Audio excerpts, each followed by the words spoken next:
Why should an art class for kids in a poor, violence-ridden neighborhood be prioritized when there are so many more immediate needs to address?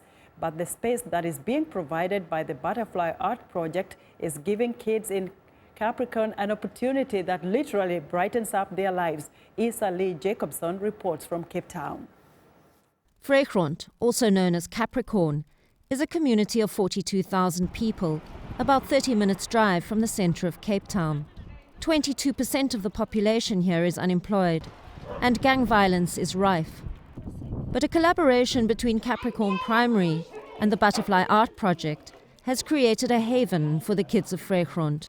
Angela Kachka, a German art therapist, is the inspiration behind the project. We are having kids in our program who don't have really adults they can rely on, or well-resourced adults.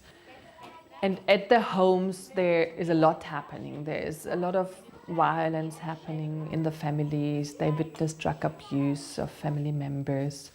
There is alcoholism and social ills like that. Last year, violence broke out between rival taxi companies that shut down schools in the area for a week. The kids were on the road and were witnessing violence and tires burning and people getting shot, walking around with guns in the road. And there was a lot of new, fresh trauma happening for these kids. The kids are able to process this trauma through art. Akim Yates is 14.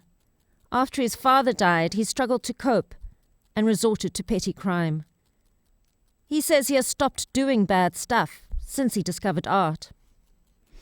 Our first ever project together was that we did a photography workshop, and he had to go out into the community and photograph the parts of the community that he loved the most. And Akim really stood out in that project. Seeing the community through his eye was a very beautiful thing, because he was able to find beauty in a place where when you first get here, it's difficult to find. From that moment onwards, Akim was so committed to the Butterfly Art Project and what we do that he just changed. We've got a very dire situation here in Vrygrond, and there are very little possibilities for the people to create their own lives. They somehow are stuck, and it's difficult to get out and make a living and be engaged and be who they actually are. And by teaching them from very early age on to be creative beings and show them that they are the creators of their life and they can do something, we cultivate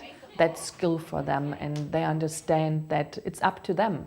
They don't have to wait for anybody to save them. They can do it themselves, and they can create their lives and their careers. People think that it's so difficult and it must be so sad to see the children and what they go through, but there's so much joy in it. There's so much joy in it because they're so resilient, and despite where they come from and what's going on, they're so enthusiastic and so hungry for receiving what we have to give them. The joy that the Butterfly Art Project brings to the children of Vrygrond is apparent to anyone who walks into one of their classes. But it takes the generosity of donors to keep a project like this going. Isa Lee Jacobson for VOA, Cape Town.